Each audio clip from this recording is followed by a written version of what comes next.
Welcome to the most understated room in the Capitol. Normally, I would be giving hugs to the people that I know and shaking hands. And in this moment, I'm going to demonstrate and model good behavior and not do that in this moment. I just wanted to say thank you for all of the work that you have done and will continue to do into the future to ensure that people have access to broadband. I know some of you are a little disappointed, and I just want to acknowledge that there weren't additional dollars included in the supplemental budget. I will tell you this, we had to make a lot of hard choices. And we had our budget, and then we pared it down, and then over the last week, we pared it down even more, knowing the uncertainty in the economy right now. And in our press event today about the supplemental budget, we talked primarily about responding to emergencies. I know that you all will continue to push for additional dollars for broadband here at the Capitol, and you should. And I encourage you to do that. There were many things that are incredibly important to me and incredibly important to the governor that were not included in the supplemental budget. And we had to make some hard choices, but that doesn't mean that you shouldn't keep pushing. Last year, we asked for 70 million, we got 40. That was a good thing that we got 40. We need more, and I am certainly aware of that. How many of y'all went to your precinct caucuses a couple weeks ago? All right, so I did too.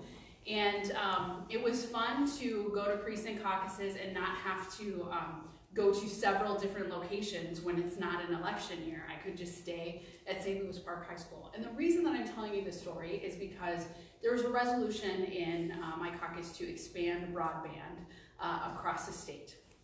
There's a very interesting discussion, and I use the word interesting in the most Minnesotan way that I can, which showed me that folks in my community where I live in St. Louis Park do not have a full grasp of what is necessary across the state when it comes to broadband. And I stood up and I said, I want to tell you about all the conversations the governor and I have had across the state of Minnesota. The most powerful one, just to be really candid with you, was a conversation we had with folks in Marshall, where the parking lot is full after the library closes so that young people can do their homework in their cars. And I think it is important for legislators across the state to hear those stories about what this means. Some of you know I lost my dad recently at the end of January, and we all were on our phones, and the only way to access the internet was on our phones up at White Earth. And so this is something that Indian Country is facing too throughout the state. Many of us think about broadband access as a utility, and I think it is. People need it, and especially in the moment we find ourselves now, right, that information is power. So I just want to acknowledge that it continues to be important to us. We had to make a lot of hard choices in the budget. We want you to keep pushing. We want to keep partnering with you moving forward. We just find ourselves in a moment that none of us could have predicted. And so we will be doing everything in our power and everything possible to keep Minnesotans safe and informed, and want to continue our partnership with you. Our hope is that in 2021, in our budget year, we will be able to come up with a really comprehensive proposal that gets us where we need to be across the state.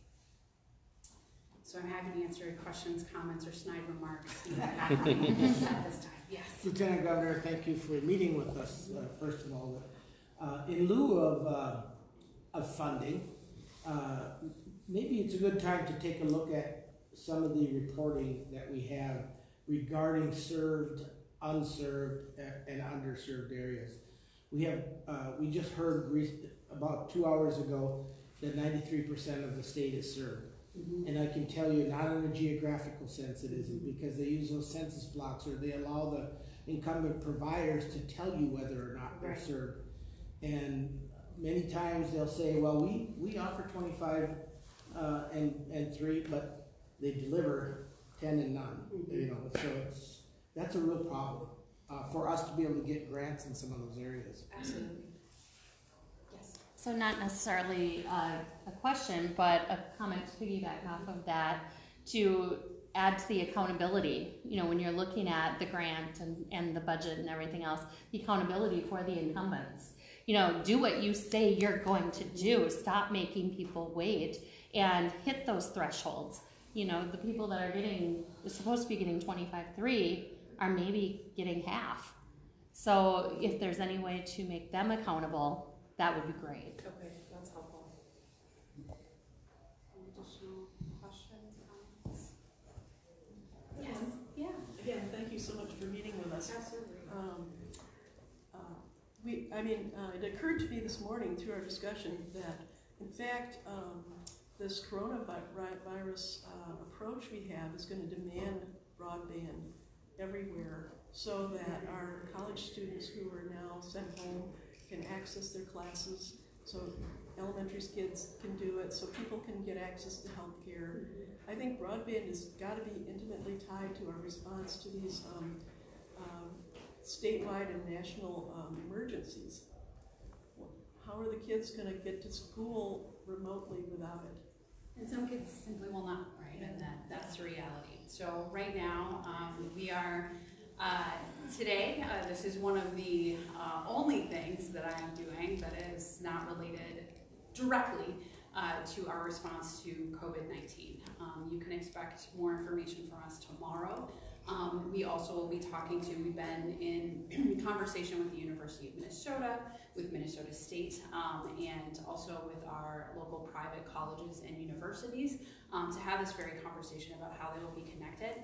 I will say that this is also an challenge and an opportunity to talk about the need for connectivity, and I think your message is well received. Okay. Again, piggyback off of that, with the University of Minnesota closing, with the potential for other universities closing, obviously we're concerned about, public elementary or private elementary, any elementary kids that are going to be out of school. But from the college standpoint, these kids can't go back to their campuses. So where do they go? They go home. Home is not in the metro. Home is everywhere else. They've paid for these classes. How are they going to log in? How are they going to do the work? So I think you're right she was right, that it needs to be a comprehensive and collaborative effort with all of it. Yep, and we'll make sure that, in addition, President Gable has been making the rounds on media. I anticipate that we will have more to say about that tomorrow. We have time for just one more. Yes. Can I tie the corona and the broadband together in another way? The most vulnerable group is elderly, correct? Wouldn't that be nice if they could do their office visit or the medical facilities have the capability, they just could not open the door? Yes, thank you. Well, Lieutenant Governor, I happen to chair the coalition, and so on behalf of the coalition, I want to thank you and the governor for your continued support of broadband. And here's one of our little Welcome to the party. We can see y'all. This is good. I love it. We know you're coming. Well, thank you so much again. And again, thank you for your support. Thank you. Yep. I appreciate all of you so very much. Keep up the good work. We will keep communicating, and this is the time to talk about in the future how we want to be able to respond to these things, and broadband is a big part of that. So thank you so much. Thank you. Appreciate